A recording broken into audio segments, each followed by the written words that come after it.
Good morning, Sir Pascual. I'm Cadet Abalos from the SMT2-1 and this is my report. The seafarer hereby seeks to reverse and undo the adverse decision promulgated on November 20, 2011 whereby the Court of Appeals nullified and set aside the decision rendered on May 9, 2011 by the National Labor Relations Commissions or NLRC that had affirmed by the decision rendered by the labor arbiter on October 29, 2010 declaring him to have been illegally terminated from employment and ordering the respondents to pay him his salaries for the unexpired portion of his contract.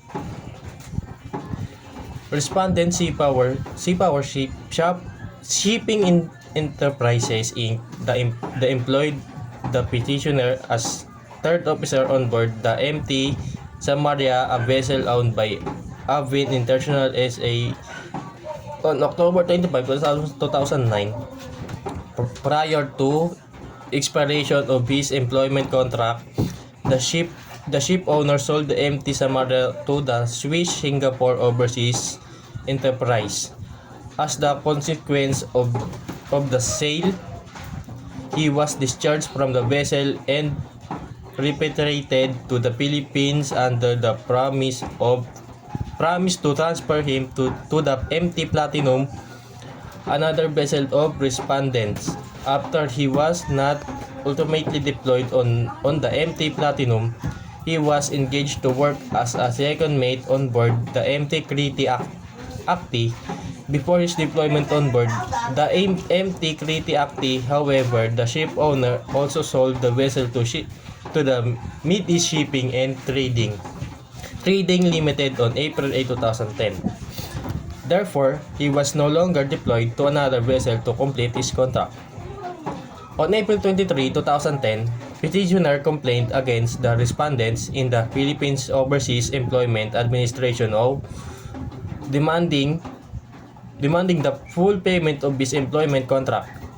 His claim was settled through a compromise agreement with quitclaim, pursuant to which he received separation pay after deducting his cash advances. Two months thereafter, the petitioner filed another complaint against the respondents for alleged illegal dismiss and non-payment of the unexpired portion of his contract. The complaint was deducted as NLRC case number 04-05764-10. On October 29, 2010, the labor arbiter rendered a decision in NLRC case number 04-05764-10 declaring the termination of the petitioner's employment as illegal pertinently holding.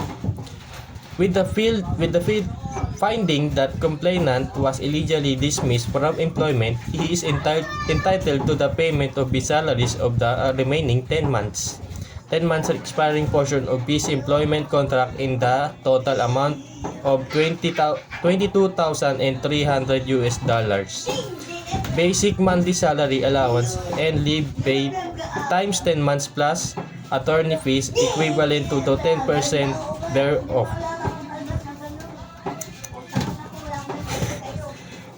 All other claims are hereby denied for lack of sufficient factual and legal basis. So ordered, the LA reunified that settled in the rule that in termination cases, the burden of proving that the dismissal of the employee was for a valid and authorized cause rules on the employer. It is incumbent upon the employer to show by substantial evidence that termination of the employment of the employee was validly made and failure to discharge that duty would means the dismissal is not justified and therefore illegal. Fernando P. D. Guzman versus NLRC December 17, 2007.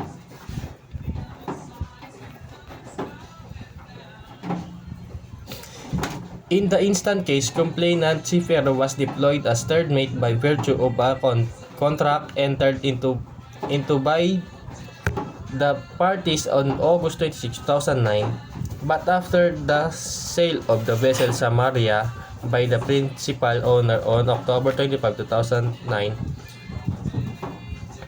there is illegal termination because there is no showing that he was transferred or re-engaged to another vessel named Platinum as promised by the respondent, as they are governed by employment contract for 9 months plus 3 months with the consent of both parties.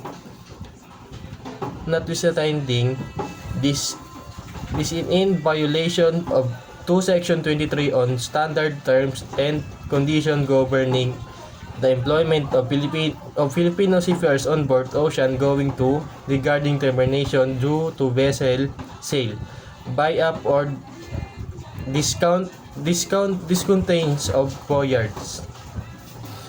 Where the vessel is sold, laid up on voyage discontinued, necessitating the termination of employment before the date indicated in the contract, the seafarer shall be entitled to earn wages, reputation, and employer's cost and 1 month basic wage as termination pay, unless